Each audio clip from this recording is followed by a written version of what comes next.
In today's video, I'm going to teach you how to make ElevenLabs voice yell.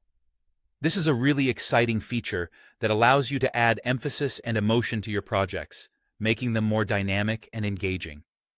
So, let's get right into it. Start by opening your web browser. This is the first step, and an easy one. Just choose your favorite browser, whether it's Chrome, Firefox, Safari, or any other. Once you're on, navigate to the ElevenLabs website. Now, if you haven't already logged in, you'll need to do that by entering your email and password. If you prefer, you can also sign in using single sign-on, which is a bit faster if that's set up for you.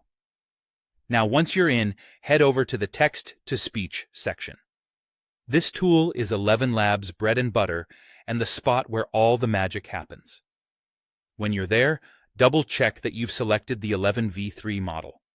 This is essential because the V3 model offers the latest features and improvements, and you'll definitely want to leverage these for the best results. Next, direct your attention to the right sidebar and look for the Voice section.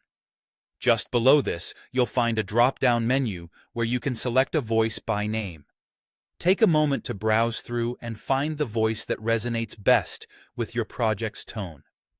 There's a wide array of options, so feel free to experiment until you find the perfect match.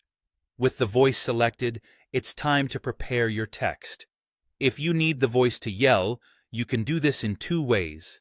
You can either include the word yell in square brackets at the beginning of the phrase you want emphasized, or, alternatively, type the entire message in all caps.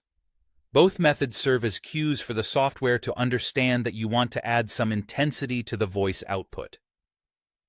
Having set the text, the next step is to click on the Generate Speech button. This will process your text and create an audio file. It's a good idea to listen to the audio files that are generated. This way, you can ensure everything sounds as you expected. The goal here is to make adjustments until the result aligns perfectly with your vision. Finally, once you're satisfied with the audio output, you have the option to download or share it directly. This is how you can either keep it for personal use or perhaps showcase it to your audience. Downloading will save the file to your computer, while sharing might involve sending it via email or using any links or sharing options provided by ElevenLabs. And there you have it, a comprehensive guide to making ElevenLabs voice yell. I hope you found this tutorial helpful. Remember, experimenting with different voices and text styles can lead to some very creative outcomes, so don't hesitate to try new things. Thanks for watching, and happy creating!